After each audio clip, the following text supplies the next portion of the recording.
In the beginning God created the heaven and the earth. And the earth was without form, and void, and darkness was upon the face of the deep. And the Spirit of God moved upon the face of the waters. And God said, "Let there be light," and there was light. And God saw the light, that it was good. And God divided the light from the darkness. And God called the light day, and the darkness he called night. And the evening and the morning were the first day.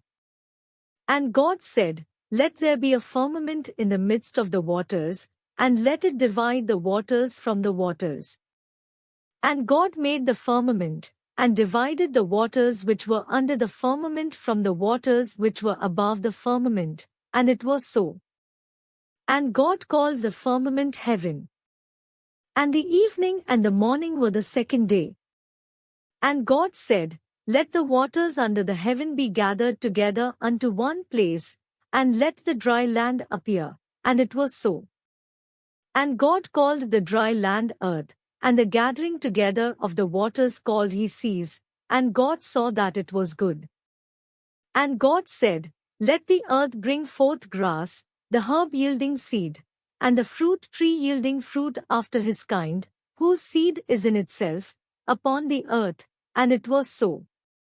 And the earth brought forth grass, and herb yielding seed after his kind, and the tree yielding fruit, whose seed was in itself, after his kind, and God saw that it was good. And the evening and the morning were the third day. And God said, "Let there be lights in the firmament of the heaven to divide the day from the night, and let them be for signs, and for seasons, and for days, and years. And let them be for lights in the firmament of the heaven to give light upon the earth." And it was so. And God made two great lights, the greater light to rule the day, and the lesser light to rule the night. He made the stars also. And God set them in the firmament of the heaven to give light upon the earth, and to rule over the day and over the night, and to divide the light from the darkness. And God saw that it was good. And the evening and the morning were the fourth day. And God said, "Let the waters bring forth abundantly the moving creature that hath life, and fowl that may fly above the earth in the open firmament of heaven." And God created great whales, and every living creature that moveth, which the waters brought forth abundantly, after their kind, and every winged fowl after his kind. And God saw that it was good. And God blessed them, saying, "Be fruitful, and multiply, and fill the waters in the seas, and let fowl multiply in the earth." And the evening and the morning were the fifth day. And God said, "Let the earth bring forth the living creature after his kind, cattle, and creeping thing, and beast of the earth after his kind." And it was so. And God made the beast of the earth after his kind, and cattle after their kind, and everything that creepeth upon the earth after his kind. And God saw that it was good. And God said, "Let us make man in our image, after our likeness, and let them have dominion over the fish of the sea, and over the fowl of the air, and over the cattle, and over all the earth, and over every creeping thing that creepeth upon the earth." So God created man in his own image. In the image of God created he him, male and female created he them.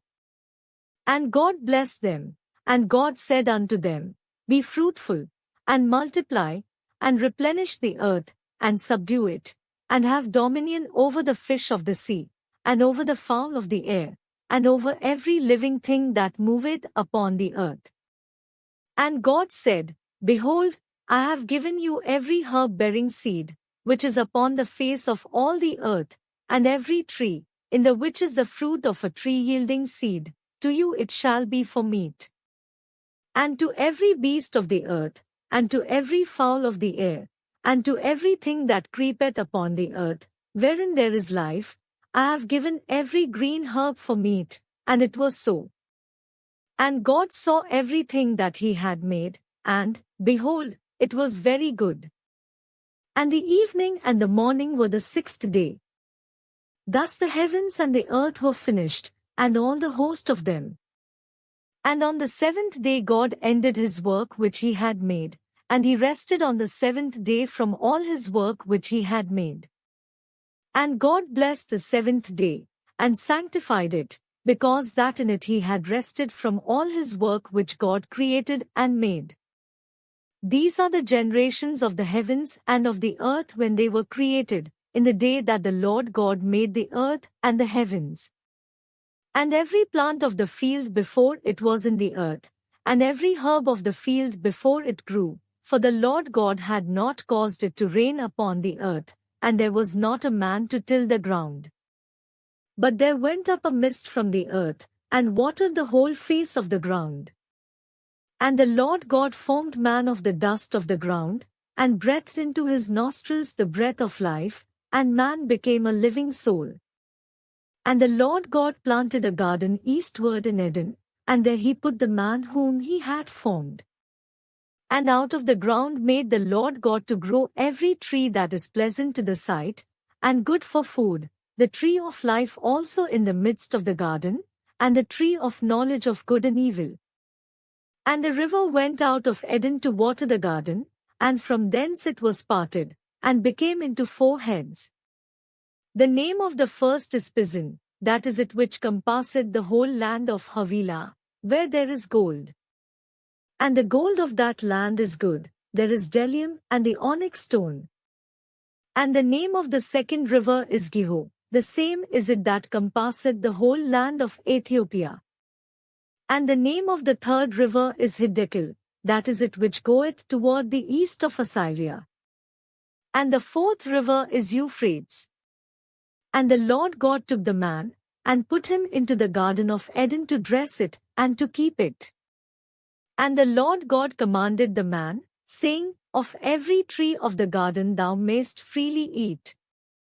But of the tree of the knowledge of good and evil, thou shalt not eat of it, for in the day that thou eatest thereof thou shalt surely die. And the Lord God said, It is not good that the man should be alone, I will make him an helpmeet for him. And out of the ground the Lord God formed every beast of the field, and every fowl of the air, and brought them unto Adam to see what he would call them. And whatsoever Adam called every living creature, that was the name thereof. And Adam gave names to all cattle, and to the fowl of the air, and to every beast of the field, but for Adam there was not found an helpmeet for him. And the Lord God caused a deep sleep to fall upon Adam, and he slept, and he took one of his ribs, and closed up the flesh instead thereof. And the rib, which the Lord God had taken from man, made he a woman, and brought her unto the man. And Adam said, This is now bone of my bones, and flesh of my flesh, she shall be called woman, because she was taken out of man. Therefore shall a man leave his father and his mother, and shall cleave unto his wife, and they shall be one flesh. And they were both naked, the man and his wife, and were not ashamed.